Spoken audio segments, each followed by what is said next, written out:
राधे राधे प्यारे भक्तों, क्या आपने कभी सोचा था कि जिस इंसान पर आपने सबसे ज्यादा भरोसा किया, जिसके लिए आपने अपना सब कुछ दांव पर लगा दिया, वही एक दिन आपकी पीठ में छुरा घोंप देगा? जब अपने ही धोखा देते हैं तो वो दर्द किसी और से अलग होता है। किसी अजनबी की बेरुखी तो सह ली जाती है, किसी अनजान का धोखा तो झेल लिया जाता है, लेकिन जब वो इंसान धोखा दे जो आपके सबसे करीब था, जिसे आपने अपना माना, जिस पर आंख मूंद कर विश्वास किया, तो वो चोट सिर्फ मन को नहीं, आत्मा को तोड़ देती है। और उस टूटन में एक सवाल बार बार मन में उठता है, मैंने क्या गलत किया? मैंने तो उसके लिए सब कुछ किया था, फिर उसने ऐसा क्यों किया? यही सवाल आज हम भगवान श्री कृष्ण की शिक्षाओं की रोशनी में समझने की कोशिश करेंगे। जब कोई अपना धोखा दे जाता है तो सबसे पहले जो टूटता है वो है विश्वास, और ये विश्वास बड़ी मुश्किल से बनता है। सालों की मोहब्बत, सालों की देखभाल, सालों का साथ, ये सब मिलकर एक रिश्ते की नींव बनाते हैं, और जब वो नींव ही हिल जाए तो पूरी इमारत धराशायी हो जाती है। लेकिन प्यारे भक्तों, जब यही दर्द होता है, जब यही टूटन होती है, तो उस वक्त भगवान श्री कृष्ण के वो शब्द याद आते हैं जो उन्होंने अर्जुन से कुरुक्षेत्र के मैदान में कहे थे। अर्जुन भी तो इसी दर्द से गुजर रहे थे, उनके सामने भी अपने ही खड़े थे। भीष्म पितामह गुरु द्रोणाचार्य, भाई, चाचा, मित्र, और उनका मन टूट गया था, उन्होंने धनुष रख दिया था। वो कह रहे थे मैं नहीं लड़ूंगा, इनसे कैसे लड़ूं, ये मेरे अपने हैं। तब श्री कृष्ण ने कहा, क्लैब्यम मा इस्म गमः पार्थ नई तत्त्वयुपपद्यते, अर्थात हे पार्थ, इस नपुंसकता को मत अपनाओ, ये तुम्हें शोभा नहीं देता। हृदय की इस दुर्बलता को त्यागो और उठो। लेकिन सवाल ये है कि जब अपने ही धोखा दे तो इंसान उठे कैसे? टूटा हुआ मन दोबारा चलना सीखे कैसे? इसका जवाब समझने के लिए हमें एक बहुत गहरी पौराणिक कथा की तरफ चलना होगा, महाभारत के उस प्रसंग की तरफ जो अक्सर लोग भूल जाते हैं। ये कथा है राजा युधिष्ठिर और यक्ष के संवाद की, लेकिन उससे पहले उस रात की, जब पांडवों को उनके सबसे विश्वास पात्र लोगों ने ही छल दिया। जब द्यूत सभा में शकुनी ने पासे फेंके तो वो पासे नहीं थे, वो विश्वासघात था। पांडव सोचते थे कि वो एक परिवार हैं। युधिष्ठिर ने धर्म का पालन करते हुए खेल स्वीकार किया। उन्होंने अपना राज्य, अपनी संपत्ति, अपने भाई और अंत में द्रौपदी को भी दांव पर लगा दिया। और उस सभा में जो लोग बैठे थे, भीष्म पितामह, गुरु द्रोण, विदुर, ये वो लोग थे जिन्हें पांडव अपना मानते थे। ये वो लोग थे जो उन्हें बचा सकते थे, लेकिन वो चुप रहे। द्रौपदी ने चीत्कार लगाई। उसने पूछा, क्या इस सभा में कोई धर्मात्मा नहीं है? क्या यहाँ कोई न्याय नहीं होगा? और वो सब जो पांडवों के अपने थे चुप रहे। यही सबसे बड़ा धोखा था। वो धोखा जो शत्रु नहीं देता, वो धोखा जो अपने देते हैं, मौन रहकर, तटस्थ रहकर, अन्याय को होते देखकर। उस रात पांडवों की दुनिया बिखर गई। 12 साल का वनवास और 1 साल का अज्ञातवास सामने था। सब कुछ छीन लिया गया था, और जिन्होंने छीना वो अपने ही थे। लेकिन भक्तों, देखो कि उस टूटन के बाद क्या हुआ। युधिष्ठिर वन में गए, भीम, अर्जुन, नकुल, सहदेव सब साथ गए, और उस कठिन यात्रा में उन्होंने जो सीखा वो कोई सुखी जीवन में नहीं सीख सकता था। उन्होंने सीखा धैर्य, उन्होंने सीखा आत्मनिर्भरता, उन्होंने सीखा कि इंसान की असली ताकत उसके पास मौजूद चीजों में नहीं, उसके भीतर मौजूद संकल्प में होती है।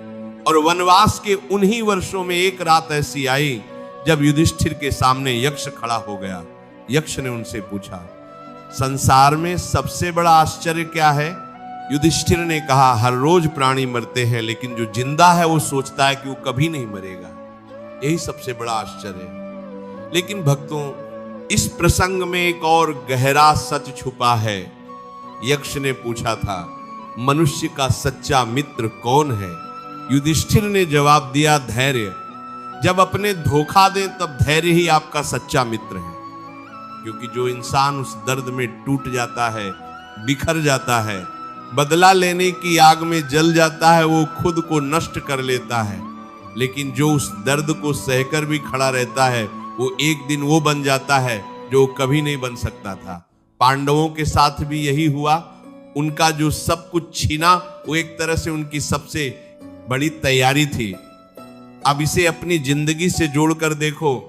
जब कोई दोस्त पीठ पीछे बुराई करे, जिस पर आपने आंखें मूंद कर भरोसा किया हो, जब कोई रिश्तेदार आपकी मदद को अपनी सफलता बताकर चला जाए, जब कोई साझेदार आपका समय, आपकी मेहनत, आपके सपने लेकर रास्ता बदल ले, जब कोई प्रियजन वो राज खोल दे जो आपने उस पर भरोसा करके बताए थे। ये सब तब होता है जब हम किसी को वो जगह दे देते हैं जो उसे नहीं मिलनी चाहिए थी। जब हम किसी के बाहरी आचरण को देखकर उसकी आंतरिक नीयत मान लेते हैं। जब हम प्यार में अंधे हो जाते हैं और सामने खड़े इंसान की सच्चाई देखना बंद कर देते हैं। श्री कृष्ण ने गीता में कहा, न ही ज्ञानेन सदृशम पवित्रमिह विद्यते। अर्थात इस संसार में ज्ञान के समान पवित्र कुछ नहीं है।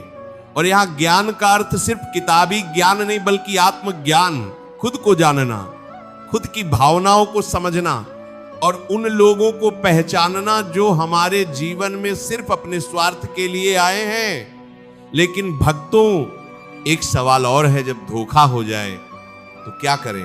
पहली बात, उस दर्द को दबाओ मत। जो दर्द आप महसूस कर रहे हो वो असली है। उसे नकारने से वो जाता नहीं और गहरा हो जाता है। रोना हो तो रो लो, मन में आए तो भगवान से शिकायत कर लो, लेकिन उस दर्द को अपने भीतर सड़ने मत दो। दूसरी बात, बदला लेने की मत सोचो। जब कोई धोखा देता है तो पहली प्रतिक्रिया होती है, मैं भी तुझे दिखाऊंगा। लेकिन इस आग में जो सबसे पहले जलता है वो आप खुद होते हो। बदले की सोच आपको उस इंसान से भी नीचे ले जाती है जिसने आपको धोखा दिया। श्री कृष्ण ने अर्जुन से कहा था, कर्म करो, फल की चिंता मत करो, और जिसने धोखा दिया है उसका कर्म उसके साथ जाएगा, उसका फल उसे मिलेगा। यह संसार का शाश्वत नियम है, कर्म का नियम। तीसरी बात, उस धोखे को अपनी पहचान मत बनने दो। बहुत लोग होते हैं जो एक धोखे के बाद पूरी दुनिया पर से विश्वास उठा लेते हैं। हर नए रिश्ते को उसी पुराने दर्द के चश्मे से देखते हैं और फिर खुद ही अकेले होते जाते हैं। जो हुआ वो उस एक इंसान की गलती थी, पूरी दुनिया उस जैसी नहीं है। जो सच्चे लोग हैं उन्हें उस एक बेईमान की वजह से खोना है, सबसे बड़ी गलती होगी। चौथी बात, खुद से पूछो, इस अनुभव ने मुझे क्या सिखाया? हर धोखा एक सबक लेकर आता है। वो सबक कभी कभी बहुत कठोर होता है, बहुत दर्दनाक होता है, लेकिन वो आपको वो ताकत देता है जो किसी और रास्ते से नहीं मिल सकती। जब पांडवों का सब कुछ छिना तो उन्होंने जाना कि असली ताकत राज्य में नहीं, अपने भीतर है। जब द्रौपदी की साड़ी खींचने लगी तो उसने जाना कि जब सब साथ छोड़ दें तब भी एक नाम है जिसे पुकारो, हे कृष्ण, और कृष्ण आए। कृष्ण हमेशा आते हैं जब आप सच्चे मन से पुकारते हो। पांचवी बात, अपने आप को माफ करो।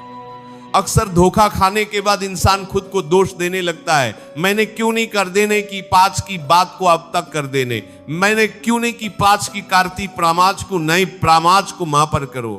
भरोसा किया, मैं कितना मूर्ख था।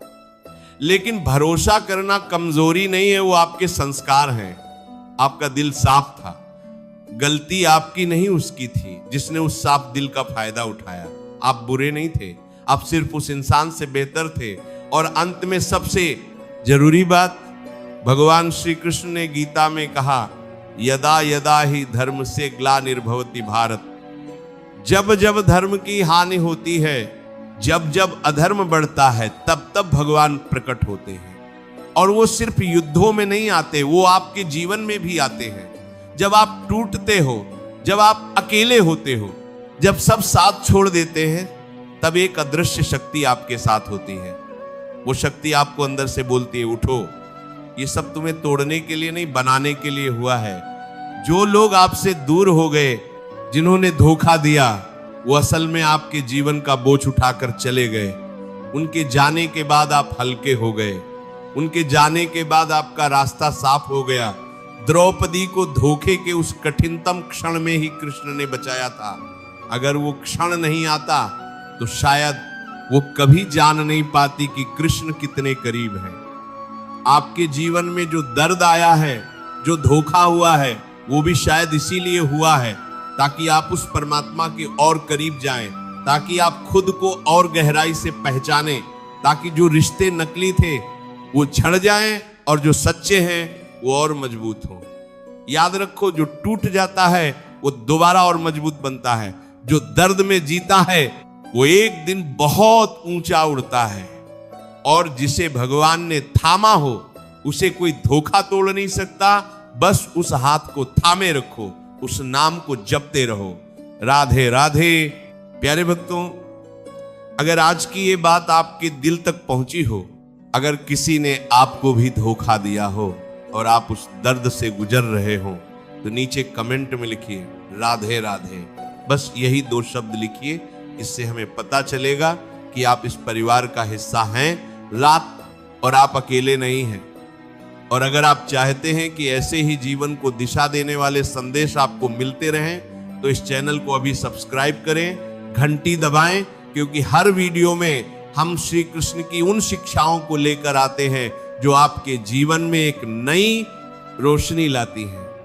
आप जिस दर्द में हैं वो आखिरी नहीं है, आगे प्रकाश है, आगे उम्मीद है, और उस रास्ते पर भगवान खुद आपके साथ चल रहे हैं। राधे राधे। जय श्री कृष्ण।